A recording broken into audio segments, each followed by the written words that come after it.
मित्र का साथ देना सही है, देना भी चाहिए, पर आपका मित्र गलत करेगा तो क्या आप गलत में उसका साथ देंगे?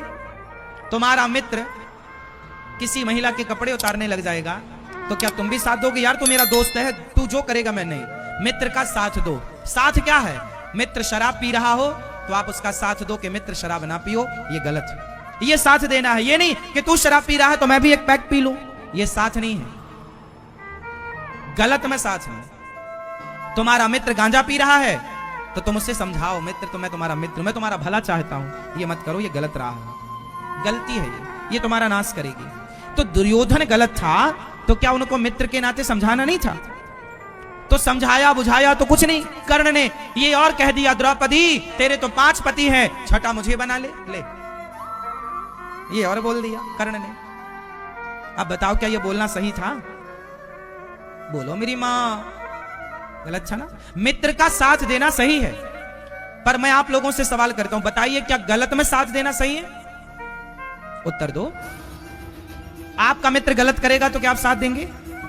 आपका मित्र शराब पिएगा तो क्या शराब पीने में आप उसका साथ देंगे? यदि आपने साथ दिया तो फिर आप मित्र रहे कहां? मित्र रहे कहां?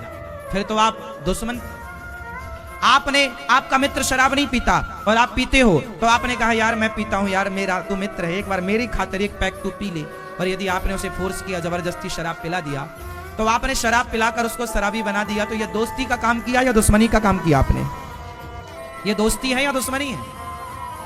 याद रखना मेरे नौजवान दोस्तों, जो आपके दोस्त हैं उनसे सावधान, क्योंकि आज दोस्त बनकर के लोग दुश्मनी निकाल रहे हैं। जो आपको शराब पिला रहे हो, आपको गांजा पिला रहे हो, आपको बीड़ी पिला रहे हो, आपको सिगरेट पिला रहे हो, आपको गुटखा खिला रहे हो, वो आपके दोस्त कैसे हो सकते हैं? वो तो आपके दुश्मन हैं। दोस्त होते तो आपको हर गलत काम करने से आपका मित्र रोकता जरूर, यार ये गलत है, मैं शराब पीता हूं पर तू मत पी, मैं सिगरेट पीता हूं यार तू मत पी क्योंकि ये गलत, मैं तेरा मित्र हूं। मित्र तो वो है ना जो आपको हर गलत काम से रोके। वो कैसे मित्र हो गया कि आपको गलत काम में लगा रहा है? तो कर्ण ने दुर्योधन को काश समझाया होता ठंडे दिमाग से। क्या कर्ण ने दुर्योधन को समझाया? बोलो नहीं। क्या मित्र का धर्म नहीं था कि समझाए? अच्छा, क्या कर्ण को नहीं बोलना चाहिए था कि तुमने बोला था दुर्योधन कि जब ये पांडव 12 साल का वनवास पूरा करके आएंगे, 1 वर्ष का ज्ञातवास पूरा करके आएंगे, तो इनको राज्य देना है, ये तुमने बोला था, अब ये मांग रहे हैं तो दे दो ना। दे दिया होता तो ये झंझट काहे की? धृतराष्ट्र ने यदि सही बंटवारा कर दिया होता पांडवों का और कौरवों का तो महाभारत ना होता, ये बिल्कुल सच्ची बात है। महाभारत का मूल मुद्दा क्या था? बंटवारा। महाभारत का मूल मुद्दा क्या था? जोर से, सही बंटवारा होता तो महाभारत ना होता।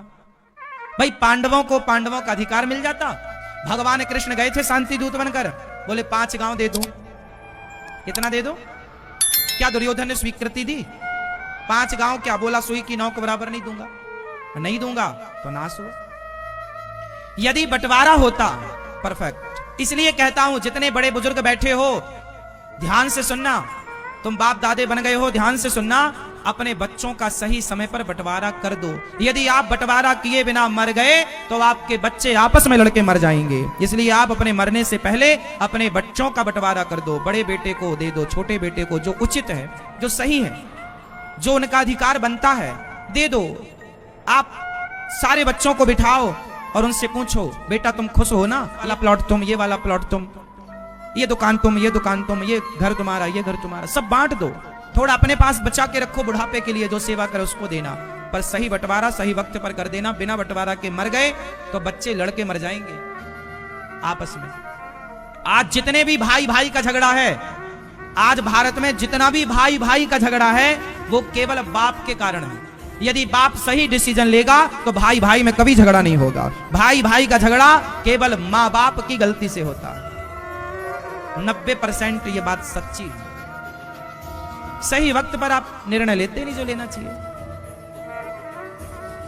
ऐसी महाभारत में हुआ, निर्णय नहीं लिया, कौरवों को, पांडवों का हक पांडवों को नहीं दिया। महाभारत। इसलिए आप जितने बूढ़े लोग बैठे हैं, दाढ़ी पक गई, बाल पक गए, तो समझ लो अब बंटवारा कर दो फटाफट। रहे साथ में, खाएं एक चूल्हे का बना हुआ, पर फिर भी उनको सेट कर दो दिमाग में कि भैया ये तुम्हारा, ये तो अपना कमाओ खाओ, अपनी जिम्मेदारी। क्योंकि आपको क्या लगता है, माँ बाप को लगता है कि नहीं हमारे बच्चे आपस में अलग अलग ना हो, नहीं, तुम कितना भी एक करना चाहो, पर प्रकृति का नियम ही अलग अलग है। लव कुश को भी अलग अलग होना पड़ा था, राम जी के बेटे थे, प्रकृति का नियम ही है। राम लक्ष्मण भरत शत्रुघ्न को भी अलग अलग राज्य मिला था, तो नियम है। माँ बाप को क्या लगता है कि हमारे बच्चे आपस में साथ में देखो, अलग अलग रहने का मतलब ये है कि अलग अलग रहो, काम अलग अलग करो, पैसा अलग से कमाओ, लेकिन प्यार मोहब्बत बिल्कुल एक साथ रहो, मिलजुल के सुख दुख में सदा साथ खड़े हो, मिलजुल के रहो, भीतर से तो एक रहो, पर बाहर से व्यवस्था के लिए अलग अलग रहो।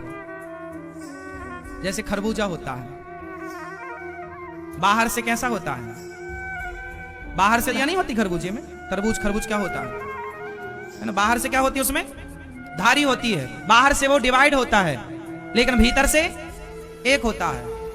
और मौसमी होता है, वो बाहर से एक होता है, पर अंदर कैसा होता है, कलियों में बटा होता है, प्रत्येक कली अलग अलग। हाँ या ना, खरबूजा तरबूजा बाहर से बटा है, पर भीतर से एक है। मौसमी संतरा ये बाहर से एक है, पर भीतर से बटा हुआ है। तो जीवन संतरे की तरह होना चाहिए या खरबूजे की तरह, खरबूजा तरबूजे की तरह बनो कि बाहर से तो बटा दिखाई पड़े, पर भीतर से एक रहो। लेकिन आजकल लोग बाहर से तो एक दिखते हैं संतरे की तरह, भीतर से बटा डिवाइडेड है, ये वो सही नहीं। बात समझ में आई? चलो अब आखिरी हैं तो बहुत सारे अभी पात्र। चलो बताओ, महाभारत किसकी गलती से हुआ, कौन बताएगा? अब जो बताए वो हाथ उठाए। चलो बताओ, बैठे बैठे बताओ मेरी मां, कौन? द्रोणाचार्य। महाभारत किसकी गलती से हुआ? ये हमारी मैया बोल रही हैं द्रोणाचार्य, गुरु द्रोणाचार्य। हाँ, गुरु द्रोणाचार्य की गलती। अच्छा, गलती क्या गलती थी, अब और बताओ। हाँ